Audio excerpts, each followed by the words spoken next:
हमें ये सौभाग्य मिला है कि हम कभी निराशा न धारण करें। कैसी भी विपत्ति या कैसी भी दुखद परिस्थिति आवे, हम आराध्य देव पर संशय न कर लें कि ऐसा क्यों। अनंत जन्मों में ऐसे हमारे दुष्कृत हुए हैं जिन्हें हम अधर्माचरण कहते हैं, पाप कहते हैं, कि अगर हमको प्रभु की शरण ना मिलती और फिर भोगना पड़ता तो हम पूरा हिसाब कभी नहीं भोग सकते थे। प्रभु की शरण में है तो इसलिए बहुत कम करके हमें विपत्ति, दुख, संकट आदि जो प्राप्त हो रहे हैं उनमें भी कुम्हार की मटकी की तरह ऊपर से पीट रहे हैं पर अंदर से पूरा हाथ का सपोर्ट दिए हुए हैं। हमारे जीवन में यदि हम शरणागत हैं हृदय से, तो जो भी घटना, परिस्थिति, संकट, विपत्ति आती है हमें निराश नहीं होना।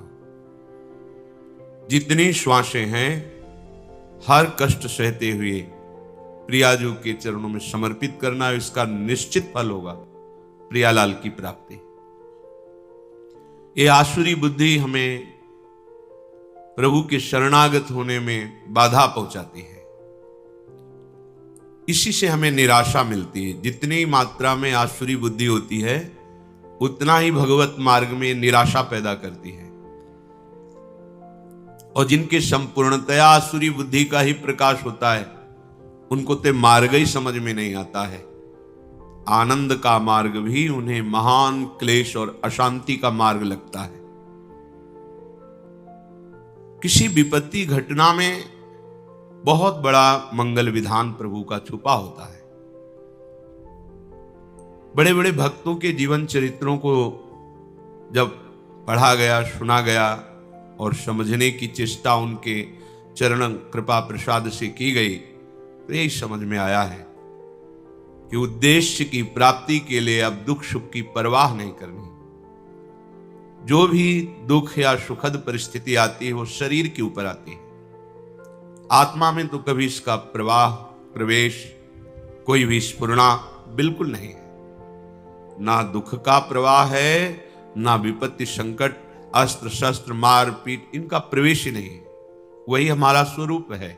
ना जानने के कारण शरीराभिमान से युक्त होकर बहुत सी गलतियां हो गई। उन्हीं गलतियों का फल इस शरीर को भोगना पड़ता है। वही हमारे कर्म किसी की बुद्धि में बैठ करके हमें दंड देते हैं। यदि हमारा कर्म ऐसा नहीं है तो त्रिभुवन में सब ईश्वर से संचलित है। किसी की ताकत नहीं है कि कोई कुछ कर सके। कई बार सत्संग में सुनाया है कि एक बाल्यावस्था से भगवान शालिग्राम की आराधना करते हुए विरक्त मार्ग के पथिक बने और हर समय भजन परायण और भ्रमण करते थे। एक दिन वो गंगा किनारे शौच आदि क्रियाएं करके स्नान करने को जा ही रहे थे कि 90 लोगों ने भाला, लाठी, तलवार लिए हुए मारो मारो ऐसा कह के घेर लिया। तो संत थे, उन्होंने हाथ जोड़ा और कहा आप सब मार तो डालेंगे ही, यदि कृपा करें और हमें इतना समय दे दे कि हम स्नान करके अपने शालिग्राम भगवान को स्नान करा के चरणामृत ले लें, फिर आप आराम से मार देना। भगवान की इच्छा से वो रुक गए, स्नान किया, शालिग्राम भगवान का सांगोपांग स्नान आदि करा के पूजन किया, चरणामृत लिया और हृदय से प्रार्थना की, प्रभु इस जन्म में हमने तो कोई ऐसी गलती नहीं की जिसका ऐसा दंड मिले कि 90 लोग प्रहार करके मारेंगे। क्या इन 90 लोगों के मारने का रहस्य क्या है? सच्चे हृदय से प्रार्थना की तो भगवान उनके हृदय में स्फुरणा की और जैसे अपने को टीवी में दृश्य दिखाई देता है ऐसे दृश्य उनके सामने चलने लगा। उन्होंने 90 पुरुषों की हत्या की थी पूर्व जन्म में।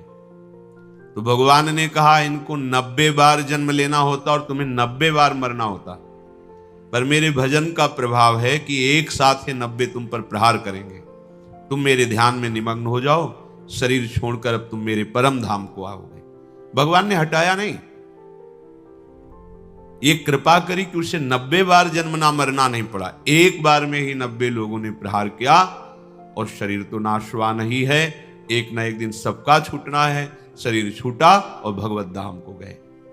अब अगर बाहरी चेष्टा देख ली जाए तो बड़ी भयावनी लग रही है कि भगवान का भक्त और 90 लोगों का मिलकर प्रहार करना, भगवान बचा नहीं सकते थे क्या?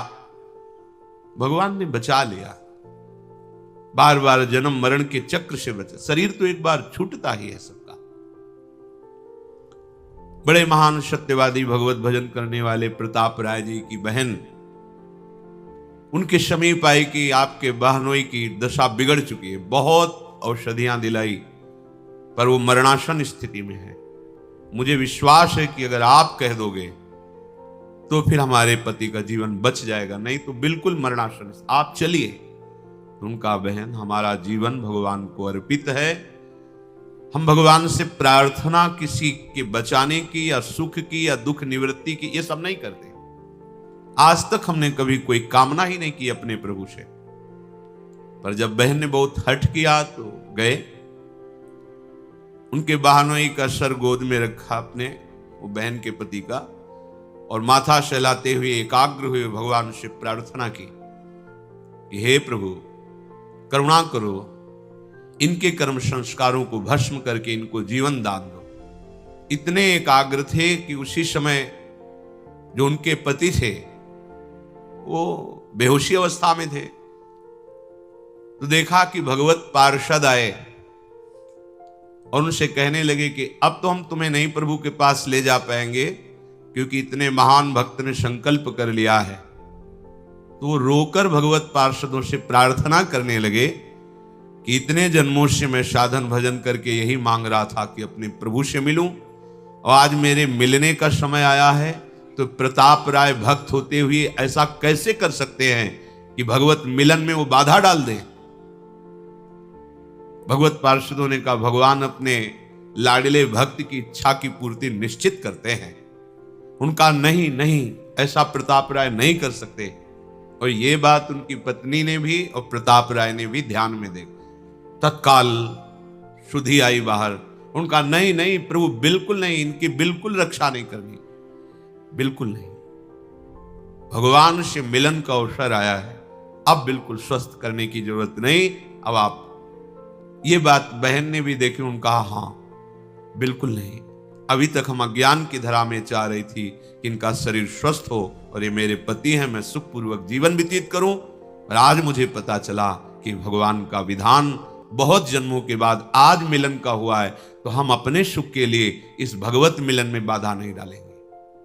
अगर भगवान ना बताते तो कैसे कोई रहस्य समझ पाता?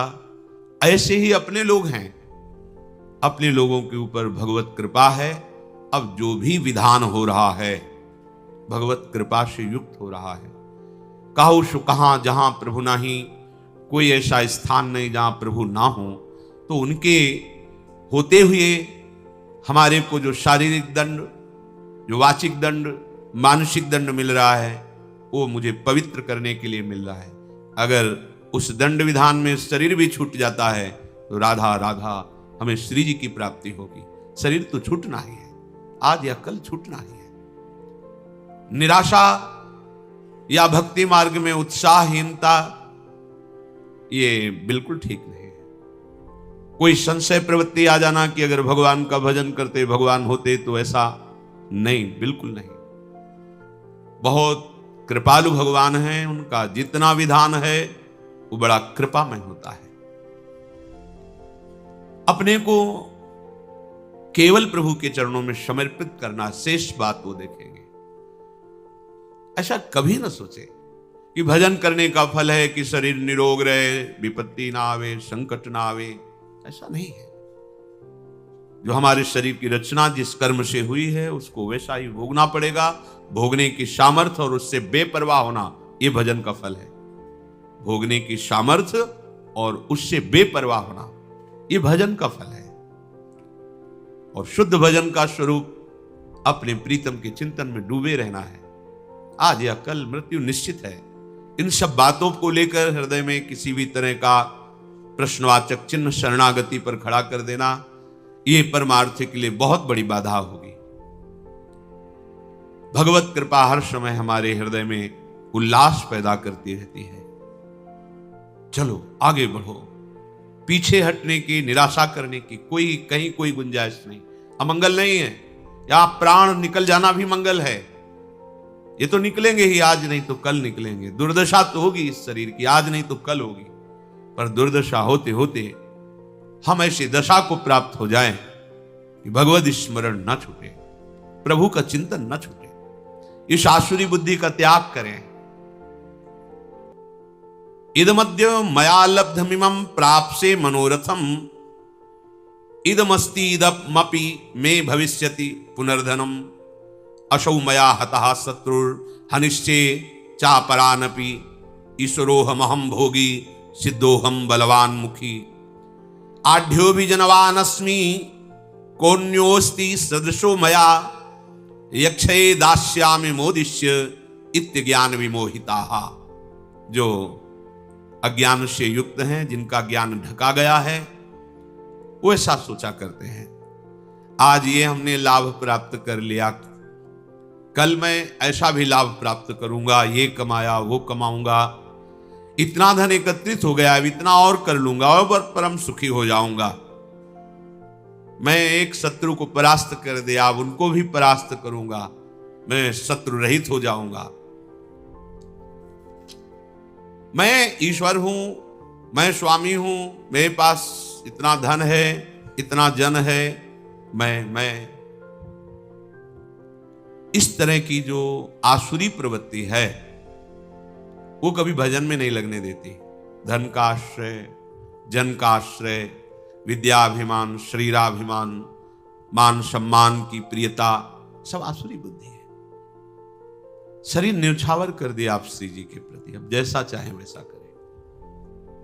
बड़े बड़े महापुरुषों के जीवन में बड़ी बड़ी विषम परिस्थितियां आती हैं, उपासक को घबराने की जरूरत नहीं। पूज्य श्री सनातन गोस्वामी जी निरंतर भजन में डूबे हुए महापुरुष, जब पुरी में महाप्रभु के समीप थे तो पूरे शरीर में ऐसे खुजली हुई घाव हो गए, उनसे मवाद बनने लगा। और महाप्रभु जब देखते सनातन जी को तो हृदय से लगाते, उनके शरीर में वो लग जाता, बहुत क्लेश होता उनका, इससे अच्छा है शरीर छोड़ दे। कई बार महाप्रभु से प्रार्थना की, प्रभु इस अधम के शरीर को मत छो। प्रभु ने कहा, सनातन जब तुम्हें हृदय से लगाते हैं तो श्री कृष्ण प्रेम बढ़ता है, इसलिए मैं तो हृदय से लगाऊंगा। और सनातन जी को ये आंतरिक कष्ट होता कि महाप्रभु के निर्मल विग्रह में हमारे शरीर का ये, अब शरीर को नष्ट कर देते हैं। रथ यात्रा में जगन्नाथ भगवान की जो होती है, विचार किया वहां अपने शरीर को श्री ठाकुर जी के रथ के नीचे दबाकर पूर्ण कर देते हैं। महाप्रभु को उनकी मानसिक भाव का पता चला। महाप्रभु ने कहा, सनातन अभी शरीर तुम्हारा है, इस शरीर के रखने या छोड़ने का भी अधिकार तुमको है। उनका प्रभु ये तो आपको समर्पित, फिर आप ऐसा कैसे सोच सकते हैं? जब आपका अधिकार ही नहीं है, आप शरणागत है, आपने तन मन प्राण समर्पित कर दिए हैं, फिर आपको ऐसा सोचने का अधिकार नहीं है। प्रभु बहुत दुख होता है जब आप आलिंगन करते हैं और आपके ऐसे दिव्य कंचन वर्ण शरीर में वो हमारे घावों का हमें बर्दाश्त नहीं होता। दौड़कर महाप्रभु ने हृदय से लगाया, तत्काल दिव्य शरीर वो सब खत्म। बड़े बड़े महापुरुषों को शारीरिक व्याधियां, सामाजिक विपत्तियां, ये सब आती है। इसका तारतम्य भजन से नहीं जोड़ना चाहिए कि अगर हम श्री जी के हैं तो ऐसा क्यों हो गया, श्री जी के हैं तो क्या वो ठीक नहीं कर सकती, ये सब नहीं। हमारा उद्देश्य भगवत प्रेम प्राप्ति है, हमें अपने उद्देश्य पर दृष्टि रखना है। भगवत प्रेम का स्वरूप है प्रतिपल सहज निरंतर अपने आराध्य देव का चिंतन होना,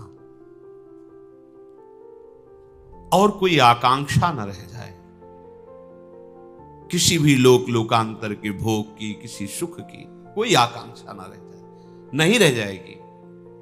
बड़े बड़े सिद्ध महापुरुषों को यही अपने वृंदावन ब्रज क्षेत्र में महामहिम श्री पंडित बाबा जी महाराज, पंडित रामकृष्ण जी महाराज, ऐसे महापुरुष जो बाल्यावस्था में ही भगवान के साथ कंचा गोली खेलते थे गोविंद देव जी के साथ। एक भंडारा किया तो संतों के पास अर्थ आ जाता है तो संत सेवा में लगता है, ठाकुर सेवा में लगता है। संत सेवा हुई, शाम के कुछ ऐसे जन पधारे जो स्वभाव में आसुरी प्रवृत्ति रखते थे। कहा बाबा खीर पुआ बटा हमको भी खवाओ। भैया हो तो मध्याह्न में राजभोग लगा, बट गया, आप तो है नहीं। लाठी से प्रहार किया, खोपड़ी फूट गई, रक्त स्राव होने लगा और वो कुटिया में गए तो उन्हें कुछ मिला नहीं, तो वही अपने गमछे से फिर पट्टी बांधी। इतने बड़े महापुरुष जो बाल्यावस्था से भगवत साक्षात्कार किए सिद्ध महापुरुष, इसका कोई महत्व तो नहीं है। किसी ने पीट दिया, किसी ने गाली दे दिया, कोई विपत्ति आ गई, कोई रोग आ गया तो बोले इनका भजन लघु है, इनके भजन में ताकत नहीं है क्या? नहीं, जिसने मारा था वो भस्म हो जाना। अभी साधुता समझते क्या हो? ये नहीं, मार्ग को समझिए, नहीं तो माया का कार्य है संशय और अविश्वास पैदा कर देना।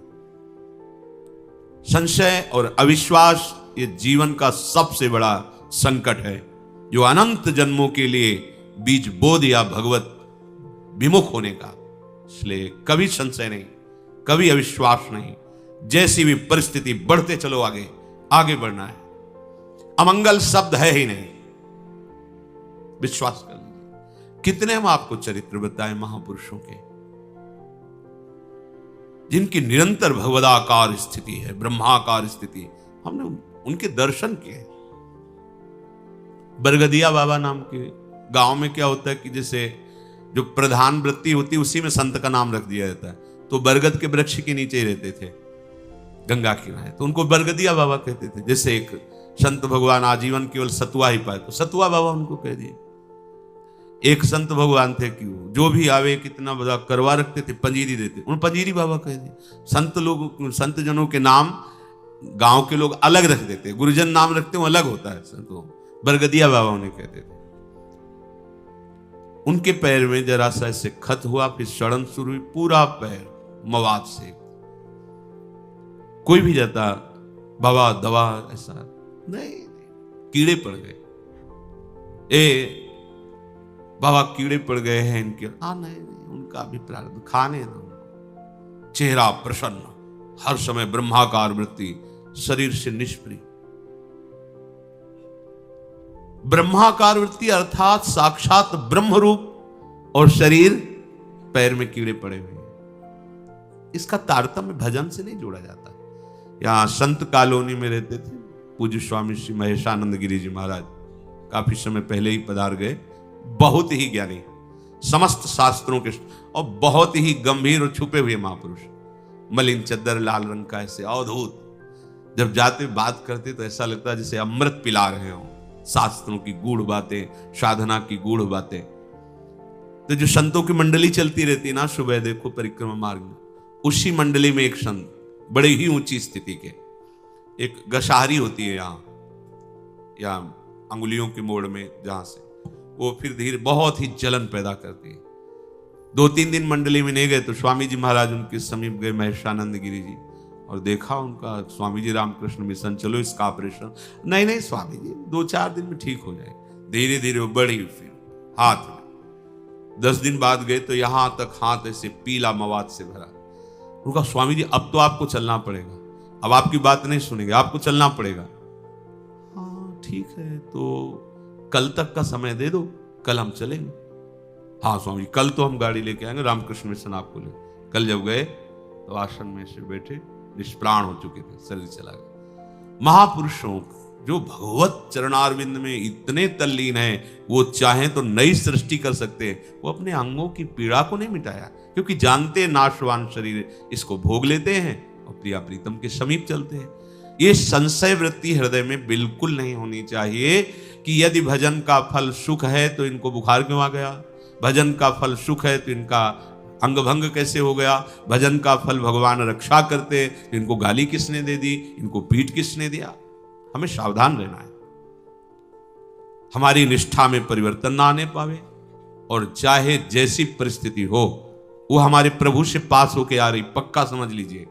हमारे द्वारा कितने भयंकर पाप हुए तुम क्या जानो, मेरे कृपालु प्रभु आज कृपा करके उनको बहुत कम में भुगता करके अपने मार्ग में ले चल रहे हैं। उनकी कृपा का पता नहीं।